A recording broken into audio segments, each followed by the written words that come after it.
Throughout the ages, architects and engineers have designed and built the great structures that have made our world and withstood the test of time. Hi, I'm Ed Asner. Welcome to Architects and Engineers. Let's look now at modern steel frame buildings. This is the Empire State Building, a marvel of modern architecture. It was built to last. Architects and engineers of today use computers to design and engineer buildings that will endure the forces of nature, such as earthquakes, fires, and hurricanes. This modern skyscraper was also built to last.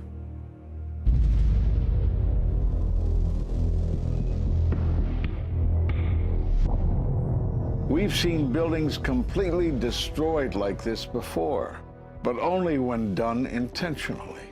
Danny Jowenko is the expert on this in Europe.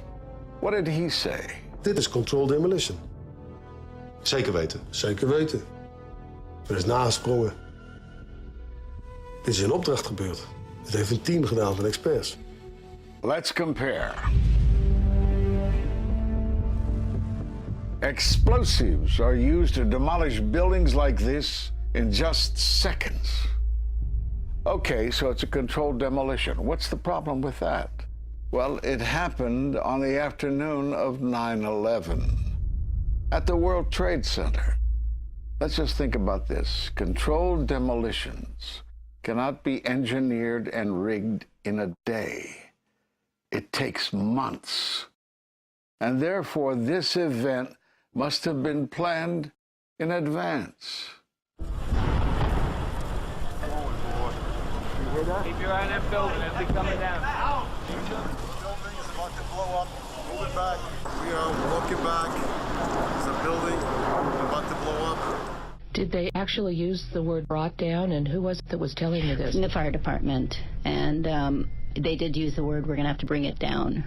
And these people heard explosions. We heard this sound that sounded like a clap of thunder. It looked like there was a shock wave ripping through the building, and the windows all busted out. About a second later, the bottom floor caved out. The building followed after that.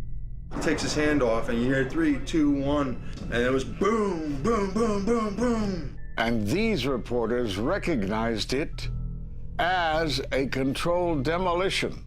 And I turned in time to see what looked like a skyscraper implosion. It looked like it had been done by a demolition crew. The whole thing just collapsing down on itself. For the third time today, it's reminiscent of those pictures we've all seen too much on television before, when a building was deliberately destroyed by well-placed dynamite to knock it down. It was almost as if it were a planned implosion. It just pancaked. So what's the problem if this was a planned demolition? Well, we are told by government agencies that this building came down as a result of normal office fires. The National Institute of Standards and Technology produced their final report in 2008. World Trade Center 7 collapsed because of fires fueled by office furnishings. It did not collapse from explosives or from fuel oil fires. But what do you think brought down the building? And what caught my eye is more than 1,300 architects and engineers examine the evidence about Building 7's collapse and disagree with the official report issued by the National Institute of Standards and Technology. I certainly am much more open-minded about it than I was, and it is because of the involvement of the 9/11 families and all these engineers and architects. You are about to hear from architect of 23 years, Richard Gage, AIA, member of the American Institute of Architects and founder of Architects and Engineers for 9/11 Truth. Now there are more than 1,500 architects and engineers who say that it could not have been brought down by office fires. They are backed by 9/11 family members who are calling for an independent, unbiased investigation. I'm Richard Gage. Fires have never before caused the collapse of any skyscraper. even though there are numerous examples of much hotter, larger, and longer-lasting fires in these buildings. And in the case of Building 7, the fire that NIST said started the collapse had actually burned out over an hour before. It could not have caused the collapse, as NIST claims.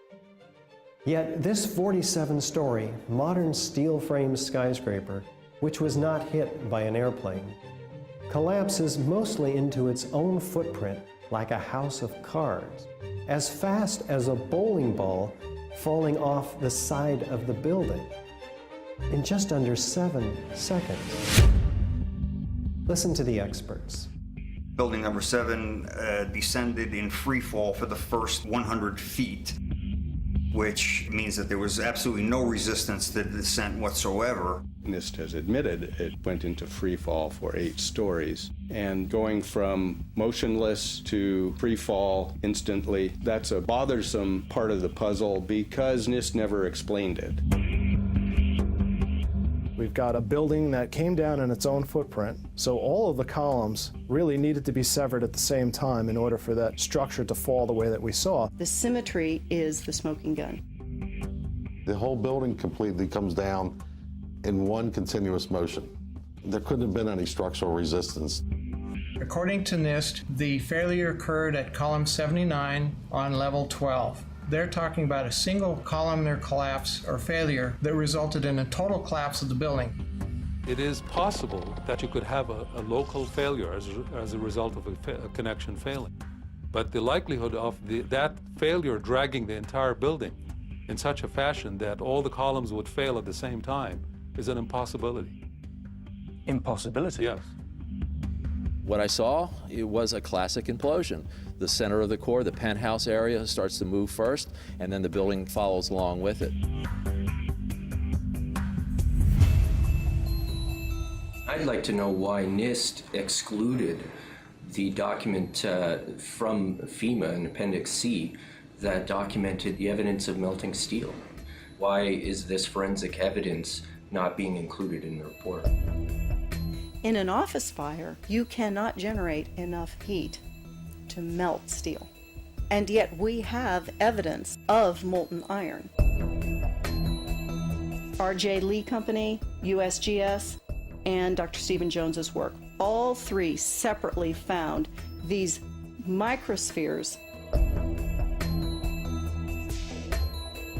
In the dust, we found what we characterize as unreacted thermitic material in the shape of some very tiny red-gray chips, which have different properties, and in the reaction they produce molten iron, which is the prime indication of a thermitic reaction. And such a reaction can be used to destroy steel structures.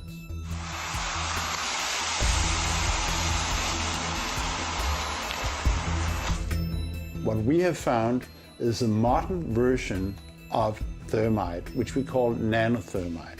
There were these iron microspheres present in all of the dust samples that needed to have been formed in extremely high temperatures. I've independently seen thermitic activity within 2 separate independent samples of World Trade Center dust. My contention, based on finding thermite residue in the dust, is that it happened before. It didn't happen after in the fires that ensued in the rubble pile afterwards. All the characteristics of the microspheres tell me that thermite was involved in melting those steel beams. So thermite, if it was present at the World Trade Center and created this molten metal that so many witnesses and photographic evidence shows, would also explain the fact that the fires could not be put out at Ground Zero. The only thing that is consistent with all of the evidence that we have that could cause such a thing is the use of thermite to cut through the steel. You'd get down below and you'd see molten steel running down the channel rails. Like you're in a foundry. Yeah, like lava. Like it was lava. From a volcano. Well, the manual gets into thermite, and if it says if you have melted steel or concrete, which we had on 9/11. We should test for it. This fused element of steel, molten steel and concrete and all of these things all fused by the heat into one single element. We're asking for an investigation that follows national standards. There's no excuse to not test for this. If terrorists used explosives in '93, why didn't we test for them? If all these witnesses heard explosions, why aren't we testing for them? NIST concedes that they found no evidence for explosives. So then we asked them, well, did you look? And they said, no, we did not look for explosives or residues of explosives. So the preconceived notion of NIST is that there's no evidence for explosives, and so there's no point in looking. That is the most unscientific thing that you can possibly think of, not to look because you don't expect to find evidence, and in fact the evidence is overwhelming. They state these conclusions for which there's virtually no evidence, and then they ignore conclusions that can be drawn from the evidence. The Freedom of Information Act request to NIST was denied with the claim that releasing this data might jeopardize public safety. How could it possibly jeopardize public safety? The destruction of evidence was a criminal act in itself. It was already being carted away and destroyed when the FEMA investigators got there about a month after September 11th. You can't do science when you are deprived of the evidence and when your hypothesis is the least valid instead of the most likely. When the most likely hypothesis in the case of Building 7 wasn't even mentioned. This is not science. The scientific forensic evidence, ignored by NIST, but carefully reviewed by teams of technical professionals, corroborates the hypothesis of explosive-controlled demolition. We've traveled to 21 foreign countries and 32 American cities, bringing this evidence to the attention of the public. And we're backed by 9/11 family members and other concerned citizens who are calling for an independent, unbiased investigation. I'm a family member trying to find out the answers to the murder of 3,000 plus people. The bottom line is that it needs to be investigated properly. Please look at architects and engineers. People all around the world, scientists all around the world are questioning this. And there's some deep, deep explaining to do. It took some kind of consciousness raising on my part before I was willing to look at the possibilities. And really, you need to go where the evidence leads. As an engineer, and I have 3 degrees in engineering, I signed that petition for architects and engineers for 9/11 Truth some time ago because the American people absolutely need the truth of 9/11. Look at the evidence.